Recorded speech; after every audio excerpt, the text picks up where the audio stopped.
Good afternoon. I hope you're enjoying the conference. It seems to be going well, so thank you for all of our speakers who are coming so far. Before we introduce at 5 o'clock the member of Congress coming, Congressman Waltz, we have a few announcements for Explore Mars. First of all, we want to award some special people with some awards for recognizing their extreme contribution to the Mars cause and to Explore Mars in general. One person in particular, let me find the somebody who has been who ran the Explore Mars, Achieving Mars workshops from the beginning, from the first one all the way up to the recent one that Joe Cassidy and the rest of the panel talked about over the last hour, was Harley Thronson. Harley Thronson has worked tirelessly for the past, since 2013 when we founded the Achieving Mars workshops. These workshops have been started right after our first Humans to Mars Summit, actually. At the time, we found that we saw there was evidence there might be a growing consensus, there was agreement about Mars, that Mars should be the goal. This was not a consensus at the time. This was not assumed as it is right now that Mars was one of the primary goals. So we decided it was time to do a workshop to bring the community together and see if we could build up that unity. First off, determine if we agree. Second, can it be achievable? And the third question of that first one was, can it be affordable? Took a lot of arguing, but eventually we came to a yes answer to all of them. And since then, we've probably run one of the most successful workshop series that bring together people within the community that have had a real impact on U.S. space policy. And once again, Harley Thronson, who couldn't be here today for this workshop, he got pulled off onto travel to JPL, but he was the driving force behind that, and we could not have achieved this without him. So we want to give them this Explore Mars Achievement Award, which we will present to him at a later date, but we want to make sure to recognize Harley's extreme dedication to the Mars cause and the success of our workshop series over the last 6 years. So thank you very much, Harley. If you're watching online, you deserve this very much.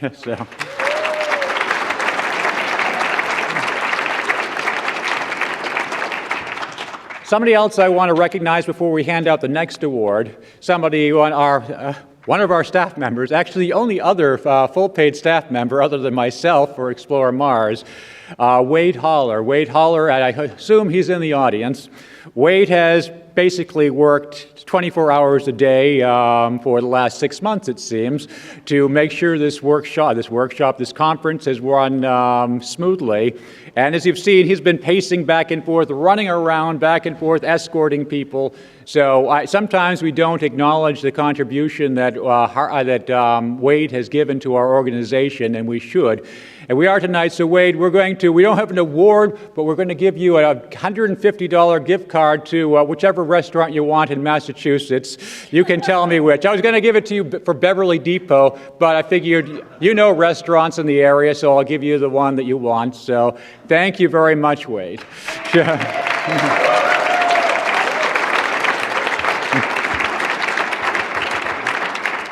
For our next award, I want to call up Gary Fisher to present it. Gary is one of the founding members of Explore Mars. He's a board member. He's also our treasurer. And to my knowledge, this is the first time, Gary, you've been on stage at the Humans to Mars Summit. Am I correct in saying that? It is true. It is true. So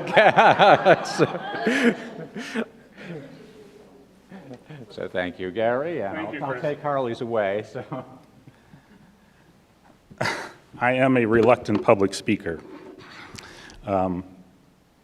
As one of the founders of Explore Mars and the person who has known her the longest and worked with her the longest, it's my honor and my duty to recognize Artemis Westenberg.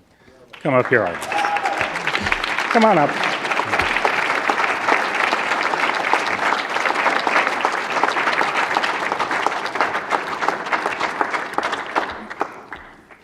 You know, I heard this piece of advice once about making it easier to do public speaking, but honestly, imagining you all naked is not helping. Not at all. I can't imagine why.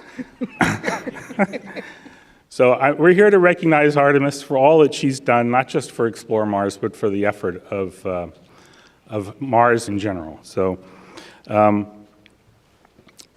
I've known Artemis for, I guess, at least 16 years. We worked together at another Mars organization. I'll leave it unnamed. And we began to feel quite a bit of frustration, so Mars, Artemis, myself, and Chris, and the other founders created Explore Mars because we thought there was a better way to advance this great goal. In order to do that, we realized we couldn't be partisans. We don't care if you're old space or new space, if you prefer robot exploration to human exploration, if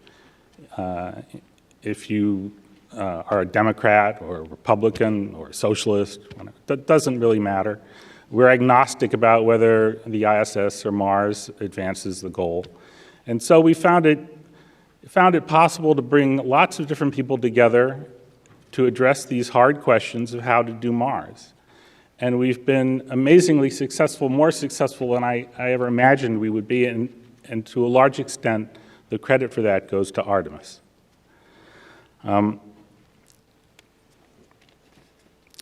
If you've ever met Artemis, you will remember Artemis. She is a force of nature. If you've met her, resistance is futile. You will be assimilated into her circle. She is dynamic, persuasive, and tireless, and that's the reason we made her our president. And it's also why we've decided to kick her out. Not because we don't want her, but because we need her to be the midwife to this new organization, Explore Mars Europe. No, maybe midwife isn't right, because it's more like giving birth, I think. The mother of Explore Mars. Actually, being Artemis, midwife is exactly where the Greek mythology puts me. So, yeah, that's fine. Okay. Midwife to Apollo I was. Well, I still think we can add to your titles of founder of Explore Mars and board member of Explore Mars and president emeritus of Explore Mars, mother of Mars organizations.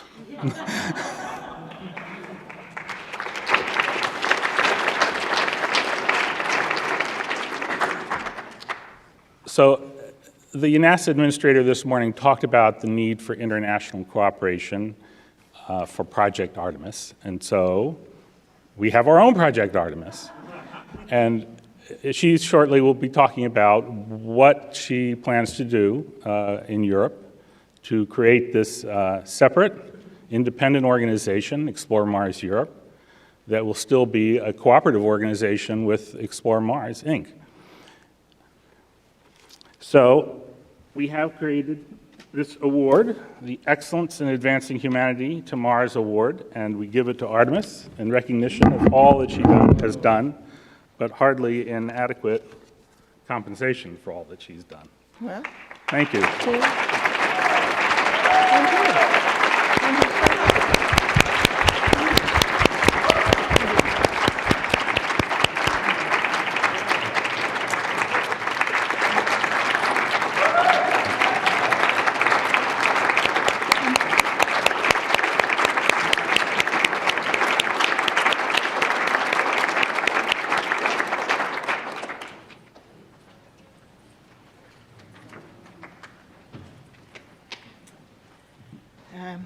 Okay, Gary, we indeed worked for a long, long time.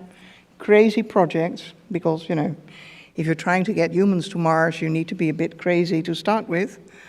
And I think this is the first time you kind of made me speechless, which is quite something. I've been president of Explore Mars for 9 years. Explore Mars Incorporated. Let's be specific about this, because I'm now talking about this present organization here in America. I have been seeing this seed of hope grow to quite a sturdy plant. However, it is time to ensure that Europe and other continents are involved with this big endeavor of settling humans on Mars.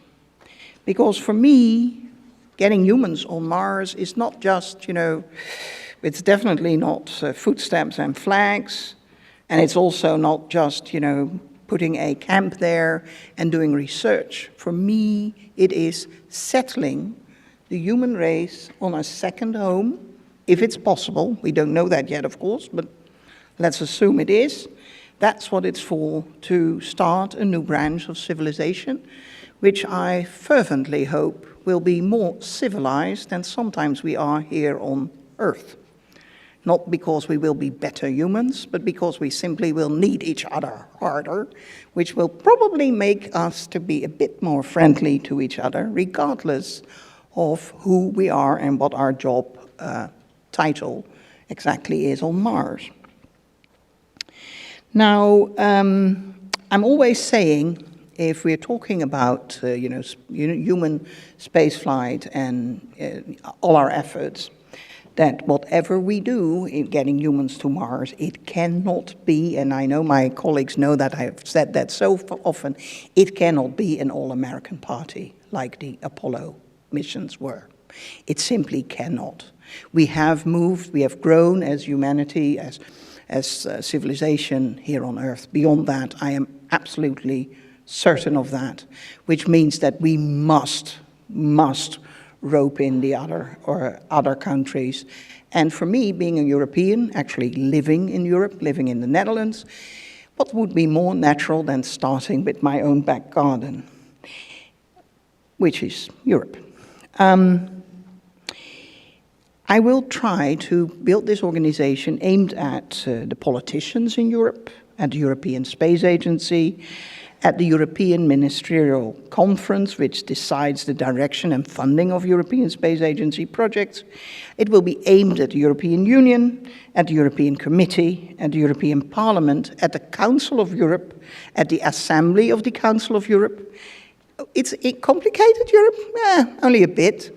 And yeah, I have my work cut out for me, but I can assure you that already other countries which have their own space or Mars-aimed organizations have already reached out to me, telling me that if I go to Brussels to talk to any of these entities, they are willing to fly in and to show the European leaders that this is not just this Dutch woman coming to them and, harassing them, really, about getting us all to Mars. It is a much wider organization, and they are willing to support it. Now, in Europe, I was very lucky a few months ago to run into another Dutch woman who actually is not involved in space exploration or space industry at all. She's more involved with high-tech other industry. She met me at a Women's Lib conference, has nothing to do with space. She liked me. She said, can we talk? Can we, discuss cooperation? And she now is the second person going to build Explore Mars in Europe.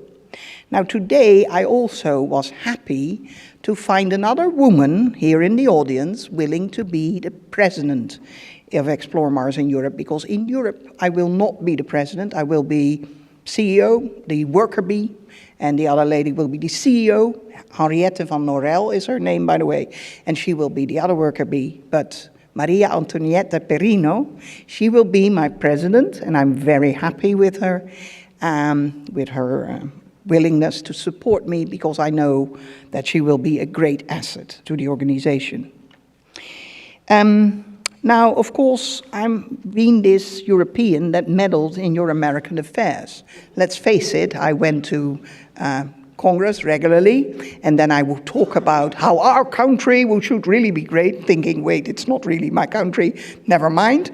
I love talking to your politicians, telling them what to do. I mean, there's nothing greater fun than telling another country what they're supposed to do.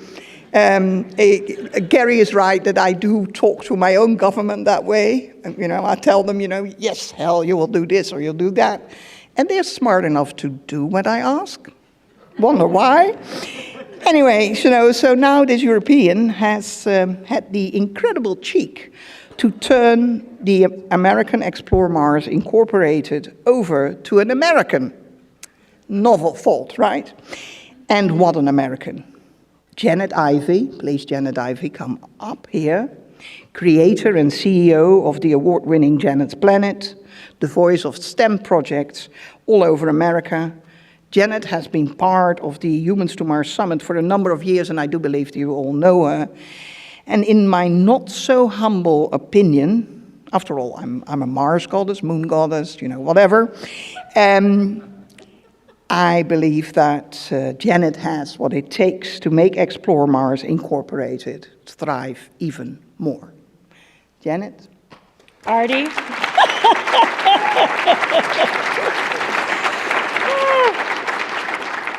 So stay up here with me, my Martian goddess. I would like to say thank you to CEO extraordinaire Chris Carberry, Mars goddess, and apparently now moon goddess as well, and President Emeritus Artemis Westenberg and the entire leadership team for giving me both the privilege and honor of becoming president of Explore Mars at this time. Somebody asked me, how did it happen?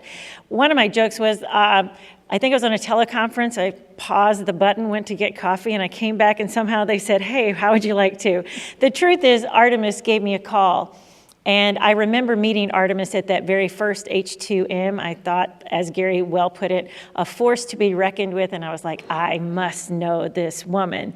I remember asking very shyly for her card. She said, oh, of course, and hands me her card, and we've been fast friends ever since.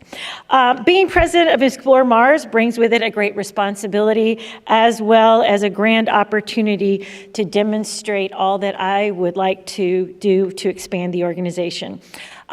We will be working in tandem with Artemis and Explore Mars Europe. We will exploit the brand of Explore Mars so that Mars is top of mind and on the tip of everyone's tongue. Artemis likes to say that we want everybody humming the Mars song. Mars, Mars, Mars, Mars, Mars. So we will seek to develop, I got to work on that, but we will seek to develop deeper relationships, new partnerships, cosmic collaborations the world over. And most dear to my heart, as my enthusiasm well shows, I want to increase the outreach and our education efforts by orders of magnitude. And one of the first things that I can announce to you tonight and this afternoon, and Jancy could not have done a better job to really kind of bat this one up, is the formation of the Explore Mars Ambassador Program. And I have to again give Wade Holler great credit for this. He has carried the torch of this from the very first conversation we had about doing it about a year ago. And we want ambassadors from every state in the Union and every corner of the globe. And we want the world basically to bring the excitement of a human mission to Mars to the general public. Much like I'm a JPL NASA Solar System Ambassador. Again, great program, and we want to do similar here. And given that Mars is the most accessible planet in the solar system, we are seeking Explore Mars ambassadors to become the communicators, to tell that story, to tell the why of humans on Mars, of the progress and plans for the human exploration of the red planet. And Explore Mars ambassadors will be Martian-minded Earthlings who are interested in providing inspirational and information to the public regarding the technical and scientific milestones that are helping us achieve the goals of putting humans on Mars. So, harness your curiosity, people. Partner with us as we endeavor to empower and encourage Generation Mars. We're going to need you. Artemis will need you. I will need you. I'm going to need Artemis. Again, this is a friendship forged in Martian soil. All right, so if you're interested in coming alongside, whether in partnership, collaboration, relationship, or simply to say, hey, what can I do? This is the time. This is my call to action. My why is simple. I want a science-literate, Martian-minded society, and Mars beckons, and we are going all together. Thank you.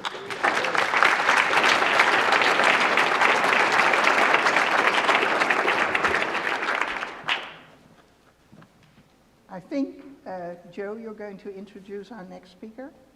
It's a few minutes out. Oh, yeah. You know, it's probably going to do the same thing that I did last year when the other senator, in this case, wasn't going to be, this is a congressman, never mind, one of your representatives of your parliament, was late. Now, the good news is, on the other side of the ocean, same problem. It's not America. Truly not. And it actually doesn't matter whether it's an Italian parliamentarian, a Dutch one, a Swedish one, a Spanish one. they'll be late. And, I never know whether that's because they of course have a lot of things to do and a lot of people that want to talk to them all the time, or is it because, it's fashionably late? I don't know, but they'll be late, which is great because then we can, plan what we will do with them. In the sense of, don't make any big plans, just in the sense of what kind of questions we're going to ask, once they're up here and once they do their spiel. Because that's one thing that is true. Everywhere I go, and whether it's for Mars exploration or for Women's Lib, whether it's in a group of women just having a discussion, or whether it's in the UN when I was in March for 2 months, it makes a difference if you speak up. It makes a difference if you ask questions. And you don't need to be an expert. Common sense often gets you where you want to be. So if you have a common sense question for the next speaker, save it and make sure you ask it. Because that's what it's going to take to get, not just to Mars, but anything in your society. It might seem cheeky to others, but why?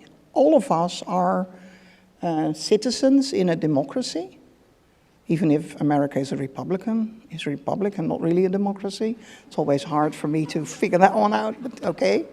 And by the way, Gary, I'm not a socialist, I'm a social democrat. There's a very big difference. Really. Yeah, you just mentioned socialist while I was standing next to you. Got it. So truthfully, even in the UN, where I was in March, I'm just a citizen. I wasn't paid to be there. I was a representative of a non-governmental organization. And I asked common sense questions to the government of Spain, to the government of Norway. And if you ask common sense questions, you have a chance that people will take you serious, whoever you are, and they will give you real answers. And more importantly, you have a good chance that you will make them think. And that actually is part of being the Mars Ambassador project, being a Mars ambassador. It just means that we want you to think, and we want you to make other people think. That's what it is. And you don't need to have a PhD in rocket science. I don't have. You all do know I'm a historian, right? And I just hated writing about history, so I decided to write history. That's more fun, truly. No stuffy rooms to do your research. Really great. So, truthfully, if we all want to see this seed of putting humans further in the evolution of society, which human spaceflight most certainly is helping for, then this is what you need to do. Be a common sense person and convince your neighbor to once watch in, look at this, think about science. Because being a Mars ambassador doesn't mean that you just need to say Mars, Mars, Mars and sing this lovely song that you just concocted. I didn't know there was a song. Great. And also, trust me if I say, I do not sing. You only ask me to sing if you want to clear Wrigley Fields or something in like 90 seconds. Guaranteed. Works better than a siren. Because I can't sing. I absolutely cannot sing, so I will never sing for you or anyone else, not even while taking a shower. I have neighbors, so, and they might call the cops. You never know. Anyway, like I said, each and every one of us has these, people around us. It might be, your cousins, your neighbors, anyone. And actually, only a few days ago, I had my shopping delivered to my apartment here in Washington, And the lady who delivered it, she mentioned that she was a teacher for whatever reason, because she asked why I was here in town, and I talked to her about it. She was a teacher, and then suddenly Mars was on the topic of the discussion, and she next year is going to bring her class here. So don't think that people that you have a chance meeting with have no interest in science or no interest in Mars. So for the rest, I think I'm now handing over to Isti. 3 more minutes. Come on. All right. Well, since we're going to be partners for a long time here, Yes, that's Artemis. true. We did a solar eclipse together. Do you know what it looked like, a solar eclipse? No idea. There was a cloud in front of my solar eclipse. Artemis just happened to be standing in the wrong moment of Nashville there. Yes. But she and Wade came down, and when we were coordinating for all of that back in 2017 in Nashville, and It wasn't never the same. she stayed at my house and all of these kinds of lovely things. But what they discovered and what they've been doing ever since in some of the outreach, and Wade is fantastic at this, is what they originally wanted to do as a hands-on activity, it didn't work out, and we tried 1,000 other things. So they came up with this idea of polling whomever walked up to the table about name the 10 things that Mars and Earth have in common. And it turned into almost like one of those games of winning the $1 million and phone a friend, and they're fretting about it. But what was great is that all of a sudden you would see families conferring with one another about, what is it? Strangers walking in and trying and being roped into the discussion. Do you know? And also the funny thing was, which she didn't mention yet, we had these stickers made. They were $1 if you wanted to buy them. Each and every one but one person in 2 days' time opted to waste perhaps 15 minutes of their lives coming up with the 10 things that Earth and Mars have in common, rather than simply paying $1. Which, Wade kept saying every time they left, make America think again. Certainly.